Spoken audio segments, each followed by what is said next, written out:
अस्सलाम वालेकुम। वालेकुम अस्सलाम। आज की रूलिंग के वाले से आप क्या कहेंगे?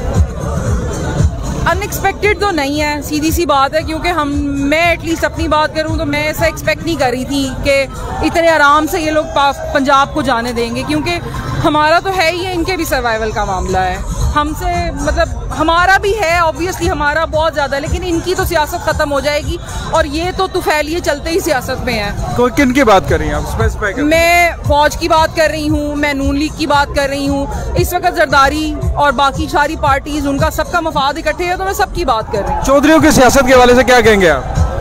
देखिए, चौधरियों की सियासत में चौधरी शुजात जो हैं वो मरने से पहले अपने लिए कालक मुंह पे मल गए हैं, वो मर गए हैं। बाकी डेंट तो पड़ेगा चौधरियों की उसको सियासत को डेंट तो पड़ेगा।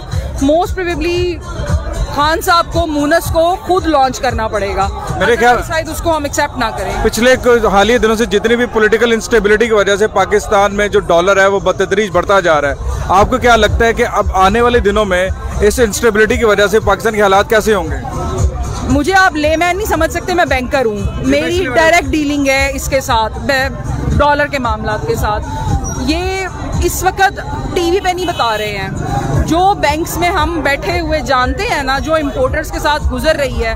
अभी पिछली गवर्नमेंट का जो पॉलिसीज थी ना, अभी उनका कमाया हुआ लोगों के पास था, लोगों के पास शॉक एब्जॉर्ब करने की कैपेसिटी थी, वो शॉक एब्जॉर्ब करने की कैपेसिटी आहिस्ता आहिस्ता डिप्लीट हो रही है। दूसरी तरफ ये हो रहा है कि बैंक्स ने पेमेंट्स रोक दी हैं।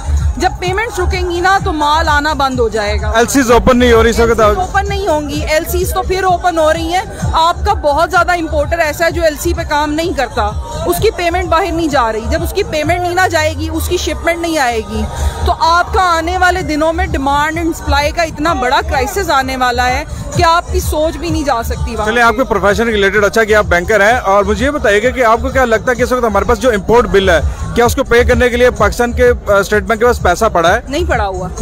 आप ये देखेंगे, मैं अब आज की सिचुएशन से अपडेटेड नहीं हूँ। 8 बिलियन का रिजर्व बाकी था हमारे पास, 8.2 का, बिल्कुल ठीक है। 8 बिलियन के रिजर्व में से फिक्स कितना है? आप कितनी देर चला लेंगे? अनाउंस क्यों नहीं कर रहे ये अपने डिफॉल्ट को? इसलिए अनाउंस नहीं कर रहे क्योंकि हिस्ट्री में लिखा जाएगा कि पीएमएलएन के दौर में ये डिफॉल्ट हुआ। ये सारी उम्र इससे निकल नहीं सकेंगे, इन्हें कई साल लगेंगे इस शॉक से निकलने में। ये इस वजह से अनाउंस नहीं कर रहे। वरना मुझे ये बताएं, डिफॉल्ट क्या है? डिफॉल्ट ये है कि आपकी पेमेंट ड्यू है, आप पेमेंट नहीं कर पा रहे। एज अ कंट्री आप कई चीज़ों की पेमेंट नहीं कर पा रहे। आपका जो इम्पोर्टर है उसका माल पड़ा हुआ है पोर्ट्स के ऊपर, वो पेमेंट नहीं करने की वजह से माल नहीं उठा पा रहा, उसको डैमरेजेस पड़ रहे हैं, वो डिफॉल्ट कर चुका हुआ है। अब आप उसको छुपा लेमैन के लिए ठीक है, छुप गया, हम बैठे हुए हैं, हमें पता है डिफॉल्ट हो चुका हुआ है। पाकिस्तानी अवाम के लिए अवेयरनेस के लिए क्या मैसेज देना चाहेंगे, जो कि आप बैंकर हैं, आपका प्रोफेशन है, आप आसान अल्फाज में उनको कैसे समझाएंगे कि आज की सिचुएशन क्या, हमारी मौशी हालात की क्या सिचुएशन है? मैं किसी को कुछ नहीं समझा सकती, मैं सिर्फ अवाम को कह सकती हूँ कि निकल सकते हैं ना तो निकल आए। मैं किसी को कुछ नहीं समझ, क्योंकि आप किसी को कुछ नहीं हम आज तक नून लीग के सपोर्टर्स को नहीं समझा सके कि पाकिस्तान, वो तो एक चैलेंज है, वो तो अल्लाह माफी दे, मुझे शैतान के लिए भी चैलेंज होगा कि वो भी चाहे उसको। हम किसी को कुछ नहीं समझा सकते, लेकिन मैं लोगों से सिर्फ यही कह सकती हूँ कि आपकी आने वाली नस्लें भी गिरवी रखी गई हैं। आपके पास एक आखिरी आपका जो प्राइड रह गया हुआ है ना इस वक्त, वो रह गया हुआ है आपके एटॉमिक एसेट्स। आपकी कंट्री को बिल्कुल डिफॉल्ट की तरफ ले जाया जा रहा है। आपका मुल्क कोई डिफॉल्ट नहीं करने वाला था, आपके मुल्क को डिफॉल्ट पे मजबूर किया गया है। ऑनेस्ट ओपिनियन चाहूंगा, क्या डिफॉल्ट करने जा रहे हैं या हो चुके हैं?